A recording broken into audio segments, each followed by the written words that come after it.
Hey, hola, ¿qué tal mi gente? Yo soy su servidor Esteban, el programador Díaz, y bienvenidos al capítulo número 2 del módulo número 3, diagramas de flujo. Ok, empezamos definiendo qué es un diagrama de flujo o DFD. Un DFD es un diagrama de flujo de datos, traza el flujo de la información para cualquier proceso o sistema. Emplea símbolos definidos como rectángulos, círculos, flechas, además de etiquetas de texto breves para mostrar las entradas y salidas de datos, los puntos de almacenamiento, las rutas entre cada destino y se puede decir en palabras sencillas que es la representación gráfica de un algoritmo, que fueron los que vimos en el capítulo pasado. Y recuerda que si no has visto el capítulo número 1 del módulo número 3, puedes acceder a nuestro canal de YouTube y buscarlo para que entiendas qué son los algoritmos.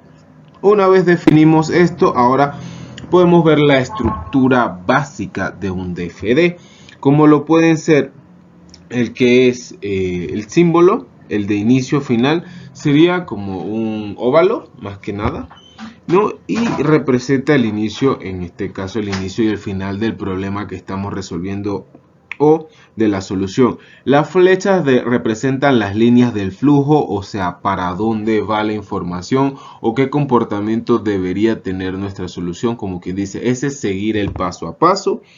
El rectángulo vendría siendo la entrada y salida, en este caso de datos, o también representa la estructura de datos, en este caso dependiendo de cómo sea. El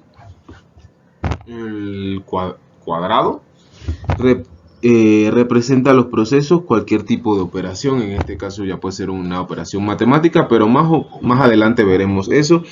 Y el rombo como tal representa el ciclo de decisión. Ahora, vamos a ver un ejemplo de esto. Dice, haga un diagrama de flujo de datos para el sistema del banco en donde pida el número de cuenta del cliente y el dinero para realizar un depósito bancario. Y si la cuenta es válida, proceda a hacer la transacción y si no, devuelve el dinero. Bueno, como podemos ver aquí, lo primero es que empezamos con el inicio y con el final, ¿no? Estos problemas generalmente en los DFD van a venir acompañados ya como si fueran problemas de programación per se. Entonces vamos a tener que realizar el flujo con los diferentes procesos y las diferentes figuras para así poderlos resolver. El primero dice pida el número de cuenta del usuario. Entonces ahí lo que hacen es que verifican si la cuenta existe o no existe como tal. Si la cuenta existe o está todo de forma correcta, lo que hace es el depósito bancario como tal y ahí finaliza el programa. Mientras si la cuenta no existe o tiene algún tipo de problema, lo que hace es que realiza o proceda a decirle al cliente que algo está mal con la cuenta y lo que hace es que le devuelve el dinero y automáticamente se lo devuelve, finaliza el proceso.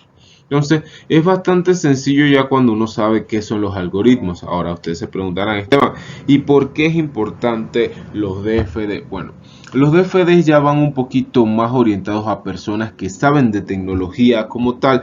Entonces es una representación visual muchísimo más sencilla de los algoritmos y son útiles para describir los programas, explicárselos a otros o colaborar dentro del mismo cuando tenemos a uno o más programadores realizando una tarea específica o tareas específicas que a lo largo se juntan las unas con las otras. Otra de las importancias es que demostrar cómo el código está organizado, porque si se dan cuenta va de paso a paso del inicio hasta el fin. Visualizar la ejecución del código dentro de un programa, como quien dice cuál es el comportamiento natural y cuáles son sus posibles variables en caso de que todo salga bien o salga mal. Mostrar la estructura de un sitio web o aplicación, así ven que ya es más sencillo, no sé, modelar una página web o ver el funcionamiento de, oye, esto se ve tan difícil, pero a lo mejor es mucho más sencillo de lo que yo pienso. Y comprender cómo los usuarios navegan por un sitio web o programa, como quien dice, ese sería el flujo ideal, pero ustedes saben que hay usuarios que de repente entran o no terminan la transacción o no siguen el flujo que deberían para poder hacer algo. y entonces allí, como quien dice, se trastoca los programas y los DFD te sirven para ver muy visualmente ese tipo de situaciones. Ahora, como último punto vamos a ver, como quien dice, unos DFD pues bastante sencillo ahora que estamos con esto de inteligencia artificial. Imagínense el DFD de una inteligencia artificial que la pusiéramos a estudiar, ¿no? Cualquier tema en específico. Tendríamos un inicio, ya tendría la variable estudiar, en este caso sería estudiar. ¿Para qué estudia? Para resolver problemas. En caso de que aprenda a resolver ciertos tipos de problemas y nos dé una solución, si sí los aprendió, automáticamente le da fin o detiene el aprendizaje. En caso de que no pueda resolver el problema y no haya aprendido, lo que hace es que vuelve a la variable estudiar, o sea, vuelve a refrescar ese conocimiento para intentar resolver el problema así hasta que lo finalice. Mientras que del otro lado tenemos el inicio. Aquí, como pueden ver en el rectángulo, lo que hace es que le pide leer números, lo que le digo de las variables. Las variables no son más que aquellas unidades que agrupan datos. En este caso, por ejemplo, a le podríamos dar el valor numérico de 1 o el valor de una palabra, como por ejemplo hola, pero en este caso es una suma, así que serían dos números. Le dice leer número A, leer número B. Después aquí en el rectángulo vemos cómo es la operación, que dice la variable suma es igual a más B. Abajo lo que hace es que nos muestra el resultado, la suma, o sea, la suma de A más B, y finaliza.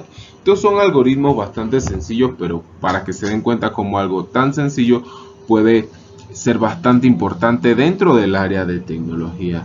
Y bueno, mi gente, este fue su servidor Esteban, el programador Díaz. Espero verlos en próximos contenidos y chequen el capítulo número 3 del módulo 3. Nos vemos. Adiós.